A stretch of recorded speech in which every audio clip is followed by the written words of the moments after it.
Hello, my name is David. I've done YouTube videos on such topics as overcoming anxiety and stress and laugh or die. Today's topic is pets, friends or foes. This is a poem I've written on that subject. Afterwards, I'll explain what I mean by each verse. It's a lovely feeling seeing people walking with their pets.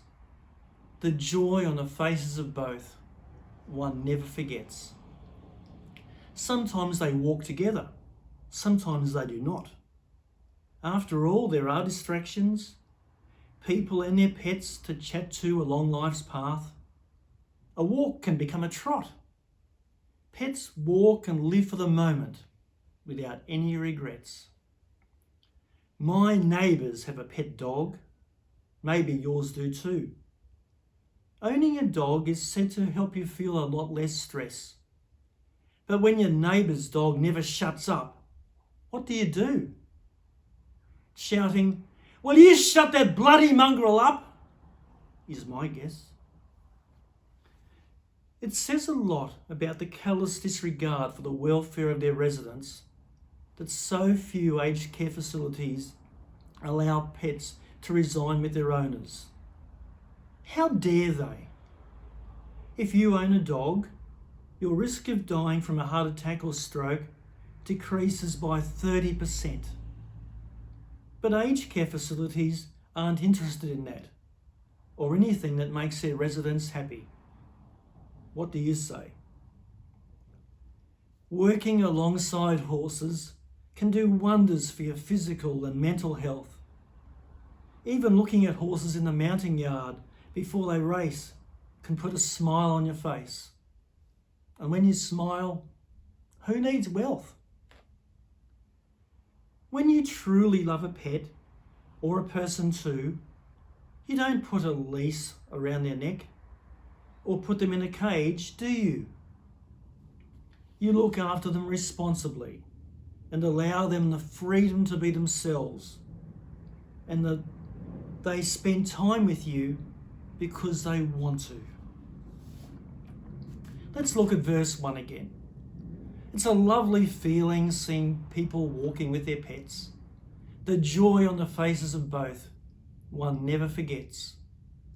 Sometimes they walk together, sometimes they do not. After all, there are distractions, people and their pets to chat to along life's path. A walk can become a trot.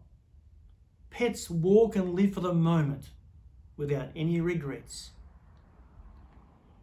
If you're looking for a relationship, what you can do is strike up a conversation with someone walking their dog. But you must be very careful. One day I saw a lady walking her dog, and I used my Dave charm and said, "That's a beautiful bitch you have there." And the dog said, "I wouldn't call her beautiful, but she's okay for a human." On other days, I've come across the most stunning looking women walking their dogs.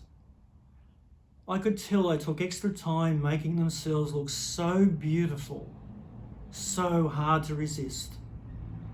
The way they walked, so seductively. When they approached me, they said, "Oh, David, oh, handsome man, I am yours. I'm healthy, wealthy and wise. I'll do anything you want. I am everything you've ever wanted in a woman." The first time it happened, I found it almost impossible to resist. I don't know how I did. Maybe it was because of my willpower. With willpower, you can do anything. How I was able to resist those angelic creatures was because I was able to read the minds of those women. I knew they had ulterior motives. All women have ulterior motives. They were and are willing to do and say anything to get me into their arms, into their lives, with endless kissing and making mad, passionate love 13 times a week. Just imagine. Just so they could get me into their arms to walk their dogs and pick up their dog poo without wearing gloves and put it into rubbish bins. Remember that lesson. If you're a man and you see a single lady walking a dog, walk the other way. It may save your life. But if you want a life of picking up your partner's dog poo without wearing gloves, don't resist women who have dogs. Looking at you now, I can see you deserve better. You deserve better. During the coronavirus crisis, I've never seen so many people walking their dogs. They were able to do that where I live, on the Gold Coast, but not in Melbourne, where they had the most severe, even sadistic measures in their life. At first, the dogs were really happy. They were thrilled to be outside. I could read their minds. They were saying to me, a healthy dog is a happy dog. I almost got tired of hearing them say those words. As months wore on though, there was a noticeable shift in the psychological, emotional, and physical well-being of those same dogs. The novelty, the honeymoon period of exercising with their owners, who were too lazy to go for a walk with them before the coronavirus, wore off. Instead of the dogs leading their reluctant owners, it was the owners leading their reluctant dogs. The dogs were saying to me, enough is enough. I know I need my exercise. I love my exercise. But I also need and deserve time to rest. That's something we can all learn from dogs, or indeed pets generally.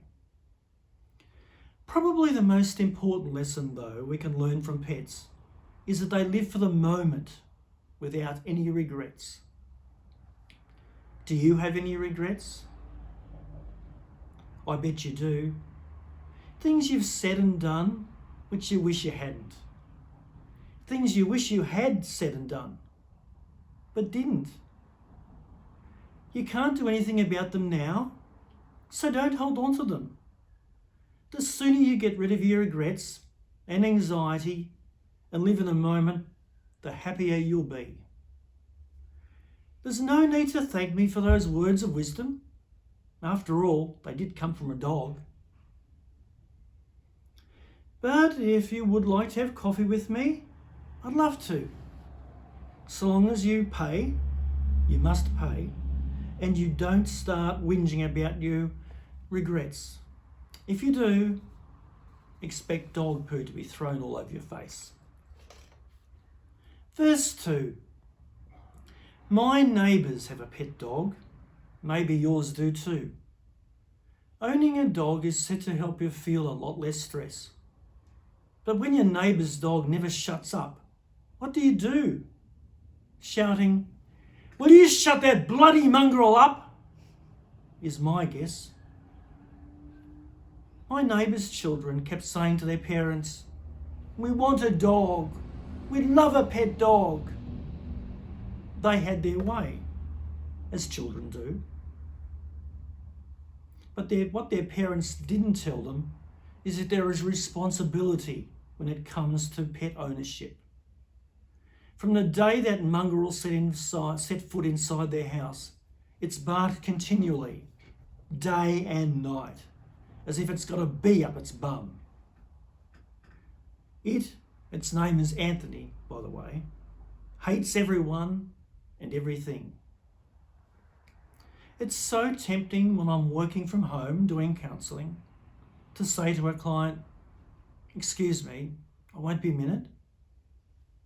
Then I go next door, shoot the dog, come back and say to the client, "Now where were we?"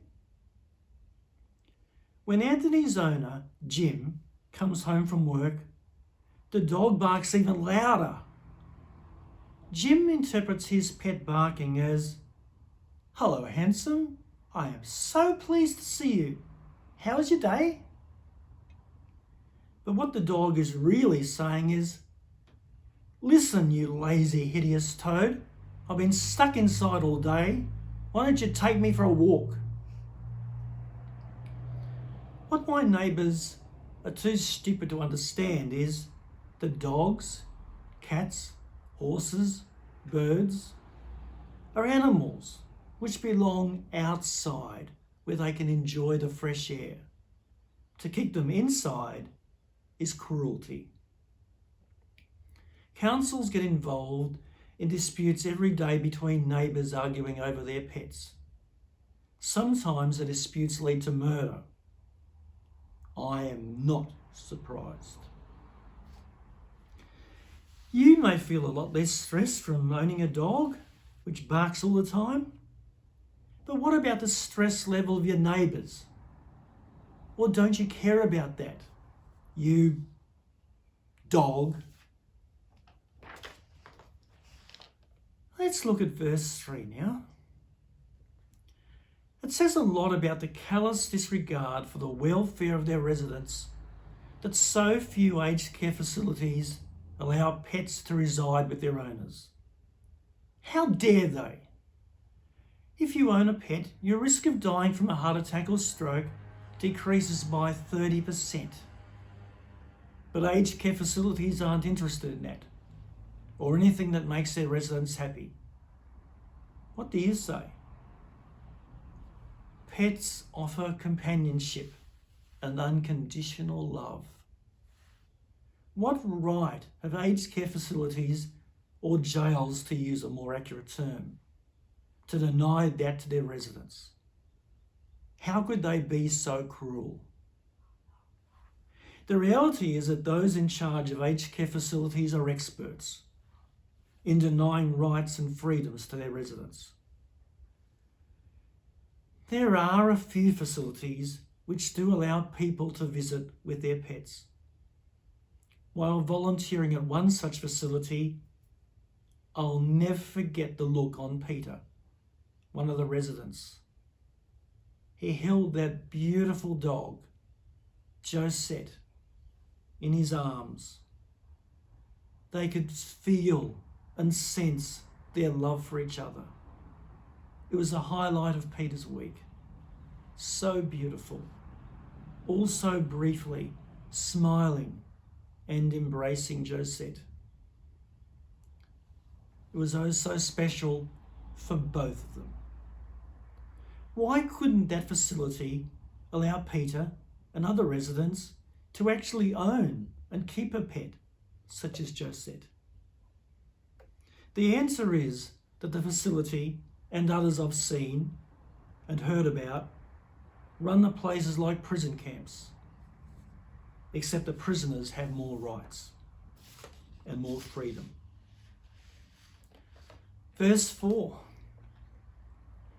Working alongside horses can do wonders for your physical and mental health. Even looking at horses in the mounting yard before they race can put a smile on your face. And when you smile, who needs wealth? There are organisations which use equine therapy to support people working through stress, whether brought about by emotional, physical, or behavioural issues. Horses can help you to heal. Contacting those organisations could help save your life and the lives of those you care about the most. Race horses in the mounting yard and in the barriers display their different personalities. Some are stunningly beautiful, and they know it. Experts often say that a horse, by winning at his or her last start, now has the confidence to win, so they are likely to win again. Some horses have an air of arrogance about them. They put their heads up like that. Some love to show off in front of their admirers, while others, they like to stay nice and relaxed, conserving their energy for the race ahead. Going into the barriers, some horses go straight in, while for others, it's a bit of a game. They go in halfway, then they pull out. The jockey gives their horse a couple of circles, and then they go in. Towards the end of races, some horses, when challenged, will find strength, determination, and will to win, so they win. Others, though, even when they have more ability, loom up to win, but they don't, because they lack confidence, inner strength, and will to win. They don't know how to win, so they don't. In a way, in fact to a large degree, humans are like that. One of my favourite horses, I'd say her name, but she'd be too embarrassed for me to say it, was one who relaxed before races by watching television soap operas. And when she won, she celebrated victories by drinking beer and eating pizza. She was a real character. Humans share more traits in common with horses than with any other animals. If you don't have to bet on horses, I never do, but I love spending time with them. I switch off from all my problems, calm down and smile deeply. You can do that too. Remember, the more time you spend with horses, the more your stress level drops and your happiness level rises. Before I get on to the final verse, there are a couple more comments I'd like to make. The first is that you might not be able to afford a pet. After all, there's the initial cost, insurance, visits to the vet, food bills, etc. There's even a place near where I live which has a dog spa. Talk about spoilt brats. What you can do instead is to buy a toy dog. You can even take one to bed with you.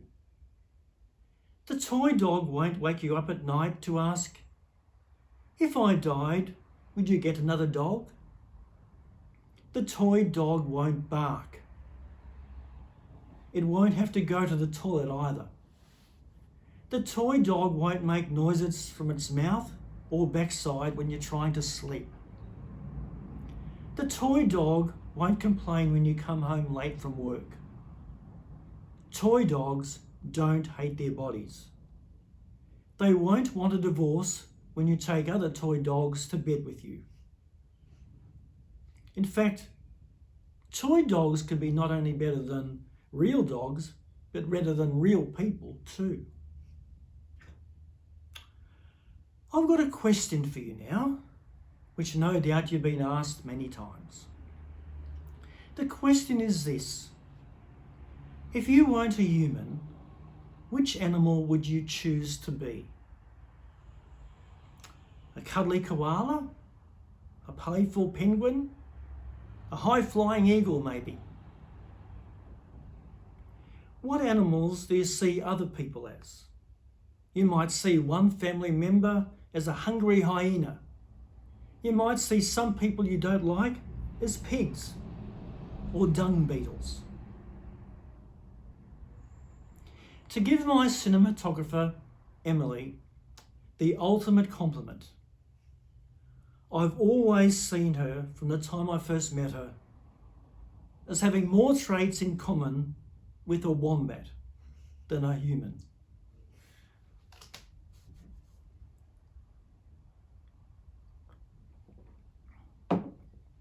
Now, have you played the game which is so popular these days? I'll tell you about it. What happens is this: you get a group of people, whether they be family members or friends, or maybe a speed dating group. And speed dating is very popular these days. What happens next is the names of various animals are put into a container. Then each person closes their eyes like this. Okay, you got the idea? Then they pick an animal's name from a container and they have to display the behaviour of that animal. For example, the person who picks the name zebra could munch onto your front lawn. Trust me, it is so fun. It's great for people of all ages. But you do have to be very careful. Because otherwise what can happen is the person who picks the name crocodile could end up eating all your other guests. Let's look at the final verse. When you truly love a pet, or a person too, you don't put a leash around their neck or put them in a cage, do you? You look after them responsibly and allow them the freedom to be themselves. And they spend time with you because they want to. A healthy relationship with a pet or a person is one in which you let them free. If you truly love them and they love you, they'll keep coming back. My favourite pets are Josh and Nick, a couple of magpies. When we see each other, we have a brief chat, and the time we spend always puts a smile on our faces. My friend Russell also loves magpies. He has a responsibility to protect his favourite magpie, Darcy, from the hawks which threaten them. It's a responsibility Russell loves. He says he loves Darcy more and more each day. A month ago, though, a hawk started to attack Darcy, but Russell intervened to the point where he got so badly hurt, he had to get taken to hospital. I asked Russell why he did intervene. Russell said, "I'd do anything for my beloved magpies," as he wiped away his tears. What lengths would you go to protect those you love, whether they be pets or humans? So, how well have you been listening? I've got some questions for you. Question 1. What can we learn from pets? A. Live for the moment without any regrets. B. We need exercise. C. We need time to rest. The answer is all of the above. Question 2. One of my favourite horses celebrated victories by A. Drinking lemonade and eating toast. B. Drinking beer and eating pizza. C. Drinking wine and eating caviar. The answer is drinking beer and eating pizza. Question 3. My friend Russell loves, protects and supports A. Hawks, B. Magpies, C. Eagles. The answer is magpies, of course. Question 4. Emily, my cinematographer, has traits in common with A. a wombat, B. a butterfly, or C. a fish. The answer is wombat. Question 5. The title of this video is Pets, Friends or Foes? What's your answer? My answer is it depends on how responsible or irresponsible are the owners of that pet. Thanks for watching this video. If you've got any questions or comments, I'd love to hear from you. To do that, see my contact details in the bio below. Woof woof! Meow, meow.